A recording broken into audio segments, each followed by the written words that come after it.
2. Second Night. The next evening the old shepherd left the boy alone in the hut again, with repeated orders to keep a careful eye on the sheep. But young Bill was only interested in the view from the south window. He watched and waited while the moonlight shone on the ancient stones, but neither the captain nor Duchess appeared. When he heard the Shake Forest Tower's clock strike 11, he saw the third figure appear. As the man came towards the hut, the moonlight shone full on his face, and the boy realised in horror that it was the Duke. All the villagers lived in fear of the Duke. He owned every farm and every house for miles around, and anybody who made him angry could lose their home and their job in a moment. The boy closed the stove and quickly hid himself in a corner of the hut. The Duke came close to the place where his wife and the captain had stood the night before. He looked around, perhaps for a hiding place. When he discovered the hut among the trees, he entered and stood at the south window, looking out at the Devil's Door. Only a minute or two later the captain arrived to wait for the Duchess, but a terrible surprise was waiting for him tonight, as well as for the frightened boy hidden in the hut. At the captain's appearance, the Duke became very angry. He opened the door of the hut and stepped out. "You have dishonoured her, and for that you shall die," he cried. In the hut, the boy left his hiding place and ran to the window. He could not see the two men, but he heard something falling on the grass, and then silence. 3 minutes later, he saw the Duke going up the hill towards the stones, pulling the captain's body along the ground. The boy knew that behind the Devil's Door there was a deep hole, covered by long grass and other plants. The Duke made his way slowly to the shadows behind the stones, and when he came out, he was pulling nothing behind him. "Now for the second," the boy heard him say. This time, the Duke waited outside the hut. It was clear that he expected his wife, the Duchess, to arrive next at the meeting place.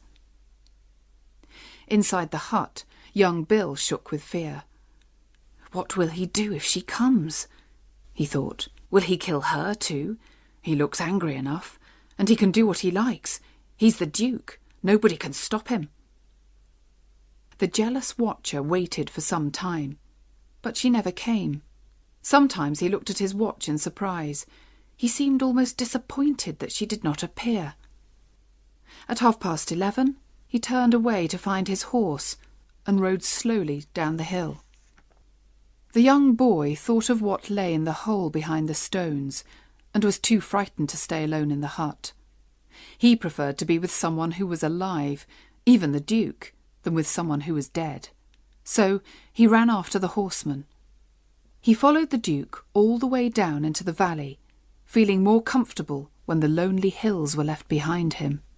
Soon he could see the high walls and roofs of the Duke's home, Shake Forest Towers.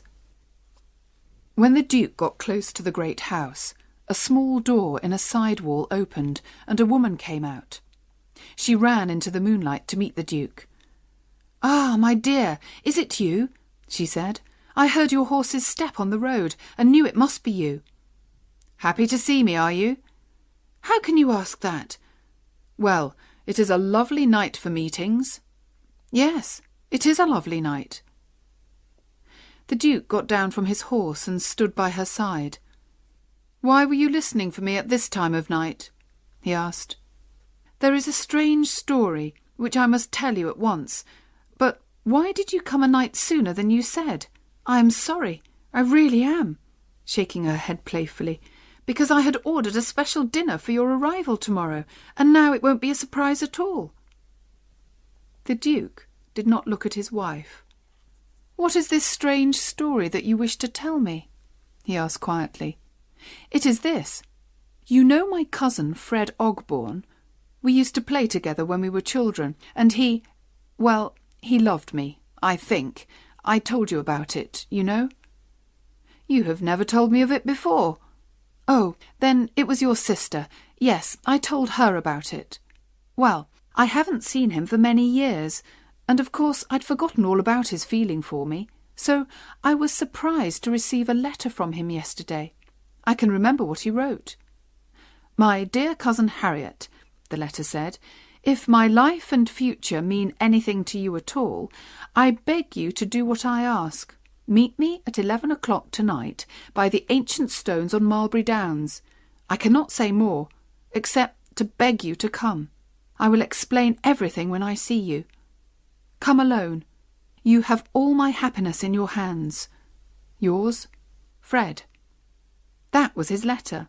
Now I realise that it was a mistake to go, but at the time I only thought he must be in trouble, and with not a friend in the world to help him. So I went to Marlbury Downs at 11 o'clock. Wasn't it brave of me?" "Very," replied the Duke coldly. "When I got there, I saw he was no longer the boy that I remembered, but a full-grown man and an officer. I was sorry I had come. What he wanted, I don't know. Perhaps just a meeting with me. He held me by the hand and waist and refused to let me go until I promised to meet him again. And in the end I did, because he spoke very warmly to me, and I was afraid of him in that lonely place. Then I escaped. I ran home. And that's all. Of course, I never meant to meet him there again. But this evening I thought, perhaps he'll come to the house when he realises I'm not coming to meet him, and that's why I couldn't sleep. But you are so silent." "I have had a long journey." They moved on towards the front entrance of the house. "I have thought of something, but perhaps you won't like it," she said. "I think he will wait there again tomorrow night. Shall we go to the hill tomorrow together, just to see if he is there, and tell him he must not try to meet me like this?" "Why should we see if he is there?" asked her unsmiling husband. "Because I think we should try to help him. Poor Fred! He will listen to you if you talk to him. It is wrong of him to think of me in that way, but he is clearly very miserable." By this time they had reached the front entrance and rung the bell. A man came to take the horse away, and the Duke and Duchess entered the house.